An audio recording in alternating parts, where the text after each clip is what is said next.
आज आपण बनवणार आहोत नागपूरची झणझणीत तिखट आणि भन्नाट अशी चव असलेली सावजी स्पेशल डाळ कांदा रेसिपी, ज्याची चव ना एकदा घेतली ना की विसरताच येणार नाही। नमस्ते, मी पल्लवी, सिम्पली कुकिंग विथ पल्लवीच्या किचनमध्ये तुमचं खूप आणि खूप मनापासून स्वागत आहे।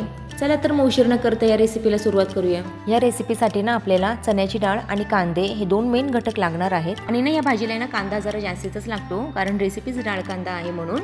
आता इथे ना मी 2 ते 3 ना हे मोठे कांदे घेतलेले आहेत। ते छान असे जितके बारीक होईल तितके आपल्याला बारीक आहेत नाही चिरून घ्यायचे आहेत।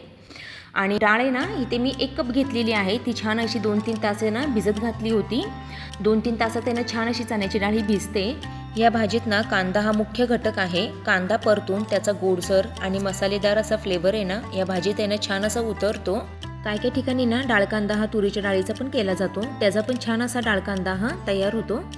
आता ना आपल्याला ना लसूण सोलून घ्यायचं आहे। 7 ते 8 ना पाकळ्या आपल्याला इथे लसणाचे लागणार आहेत। आलं, लसूण आणि कोथिंबीरीचं ना आपण छान असा जाडसर असा ना वाटून घ्यायचं आहे खलबत्त्यात।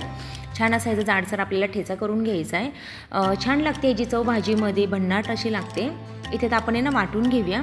आलं, लसूण आणि कोथिंबीर आहे ना ही आपल्याला जाडसर अशी वाटून घ्यायची आहे।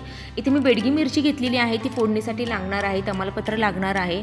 थोडे तुम्ही खडे मसाले पण घालू शकता, पण आहे ना घरचा मसाला घातला ना झणझणीत अशी भाजी होते। तुमच्याकडे कितपत आहे ना ही तिखट भाजी आवडते ना ही मला कमेंटमध्ये सांगा, पण ही भाजी ना झणझणीतच छान लागते, त्याशिवाय याला चव लागत नाही। छान असं ना आपण हे जाडसर असं वाटून घेऊया। ही भाजी ना लग्न समारंभामध्ये किंवा स्पेशल ओकेजनमध्ये ना केली जाते। मी तर आहे ना घरात काय नसेल ना भाजीला मग ही भाजी नक्की करते। आठवड्यातून एकदा तरी ही भाजी आमच्यात आहे ना केली तरी छान अशी सगळे छान असं आवडीने खातात। एकदा नक्की तुम्ही ट्राय करा। एकदा केली ना तुम्ही ह्याची चव विसरू शकणार नाही, अशी भाजी लागते।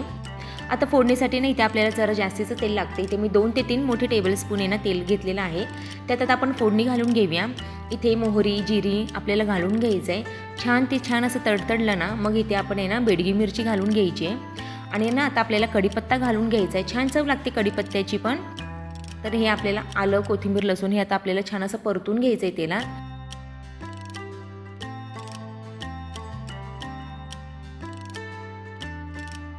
कांदा घालून घेऊया आपण। हा कांदा जास्तीचा आहे, तो परतायला थोडासा उशीर लागतो, पण आहे ना हा छान परतावा लागतो। त्याला लालसर असा परतून घ्यायचा असतो, तरच ह्याची चव आहे ना भाजीत छान अशी उतरते, नाहीतर मग भाजीची चव बिघडू शकते। कच्चा कच्चा तो कांदा आहे ना दाताखाली करकर करू शकतो, म्हणून आहे ना कांदा आपल्याला परतायला फक्त वेळ लागतो। बाकीची प्रोसेस एकदम सोपी आहे, डाळ पण पटकन शिजते। आता ना या भाजीत आहे ना पाणी घालण्यासाठी ना आपण गरम करणार आहोत। कोणत्याही भाजीला पाणी घालताना ना ते गरमच घालावं लागतं, गार पाणी घालायचं नसतं। गरम पाण्याने चव ही छान लागते भाजीची।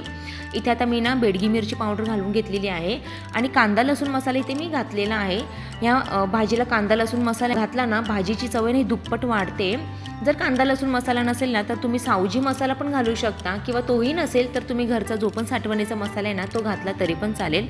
आता आहे ना छान अशी आपण आहे ना कांदा परतून झाला आहे, आपण आहे ना डाळ घालून आहे ना ती पण छान अशी 2 मिनटं परतून घेऊया, म्हणजे त्याला पण मसाला छान असा सगळा लागला जातो आणि सगळं डाळ आहे ना ही छान अशी परतली जाईल, असं आपण हा परतून घ्यायचा आहे।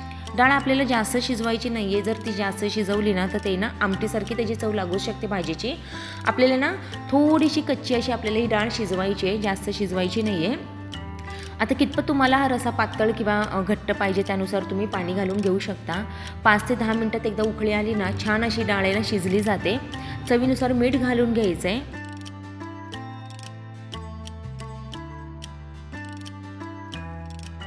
आपल्याला ना 5 मिनटं झाकण ठेवून आहे ना छान अशी ना ही भाजी शिजवून घ्यायची आहे।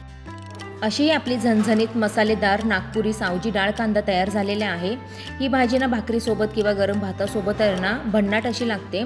अशा छानशा आणि नवीन रेसिपीसाठी चॅनलला सबस्क्राईब करायला विसरू नका। चला तर मग पुन्हा भेटूया अशा एका छानशा आणि नवीन रेसिपीमध्ये। तोपर्यंत बाय।